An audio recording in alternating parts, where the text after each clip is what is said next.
अब मैं 79 का हो चला हूँ और राजनीतिक सिद्धांत कहता है कि कोई व्यक्ति अगर 75 साल के हो चुके हैं तो उन्हें चुनाव नहीं लड़ना चाहिए। राजनीति से ऐसे लोगों को दूरी बनानी चाहिए जिनकी उम्र 75 वर्ष की हो चली है।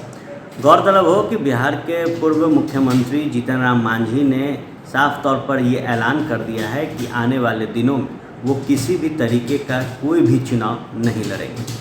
देश में अगले साल लोकसभा चुनाव होने हैं और 25 में जो विधानसभा चुनाव होना है उसको लेकर पहले ही जीतन राम मांझी ने अपनी रणनीति साफ कर दी है और इसके तहत उन्होंने ये ऐलान किया कि अब वो किसी भी तरीके से सियासत में एक्टिव नहीं रहेंगे।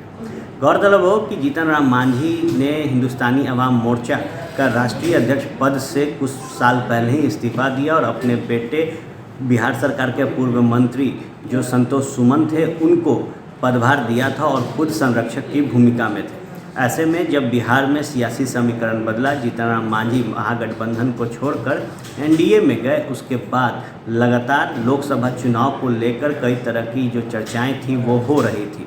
हाल के दिनों में जीतन राम मांझी ने केंद्रीय गृह मंत्री अमित शाह से मुलाकात की और मुलाकात के बाद ही उन्होंने ये ऐलान कर दिया कि जो उम्र है वो अब हो चली और इसके साथ ही राजनीति से हमें दूरी बनानी चाहिए। उन्होंने ऐलान कर दिया कि अब वो सियासत नहीं करेंगे। निश्चित तौर पर अटकलों का बाजार गर्म था कि अमित शाह से जब जीतन राम मांझी की मुलाकात हुई है तो ये मुलाकात सीट शेयरिंग को लेकर है, लेकिन जीतन राम मांझी ने यह स्पष्ट किया था कि मजबूती से वो एनडीए के साथ हैं और जो भी सीटें उनकी पार्टी को दी जाएगी उसको वो मजबूती से लड़कर जीतने का काम करेंगे। वहीं उन्होंने कहा कि एनडीए के हम छोटे घटक दल हैं, लेकिन हमारा पूरा जो फोकस है वो बिहार की 40 सीटों को जीतना है और नरेंद्र मोदी के हाथों को मजबूत करना है।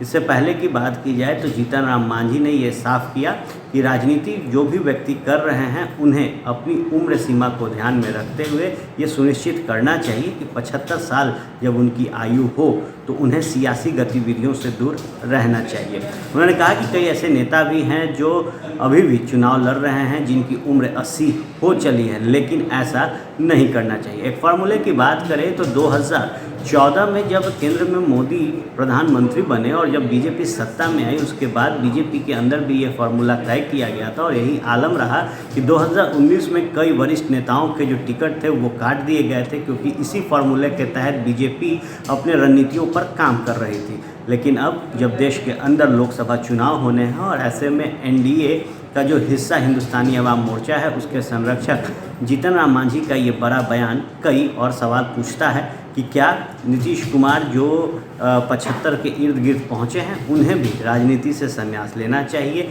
लालू प्रसाद यादव सीनियर लीडर हैं, किसी भी तरीके से वो चुनाव नहीं लड़ सकते, अयोग्य हैं, सजा याफ्ता हैं। तो निश्चित तौर पर जीतन राम मांझी की ये पहल कई सवाल भी है और सवाल के बीच उन्होंने ये साफ कर दिया कि अब किसी भी तरीके से वो कोई भी चुनाव नहीं लड़ेंगे। नमस्कार, मैं हूँ आपकी शिल्पा शिंदे। कैसन बा? ठीक बा? जी हाँ, मैं 26 नवंबर को Purnia Bihar panorama star season 6 के प्रोग्राम में आ रही हूँ। सही पकड़े हैं। ये पैनोरमा ग्रुप के निर्देशक श्री संजय मिश्रा जी का धन्यवाद करना चाहूँगी। तो ई होम्स पैनोरमा में शाम को 7 बजे मिलते हैं। तब तक अपना ख्याल रखना, मेरा इंतज़ार करना। ये लो मुंह मीठा करो, आज मैंने अपना जॉब छोड़ दिया, अब हम पूर्णिया वापस जाएंगे। जॉब छोड़ दिया है?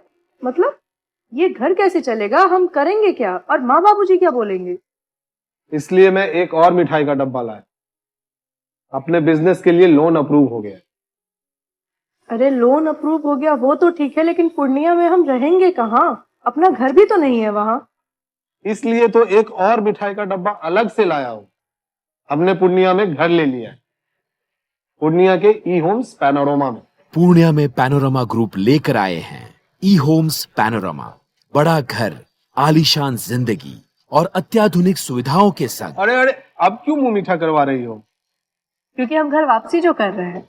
घर वापसी की खुशी पूर्णिया में ई होम्स पैनोरमा के संग। ई homes panorama, luxurious lifestyle redefined.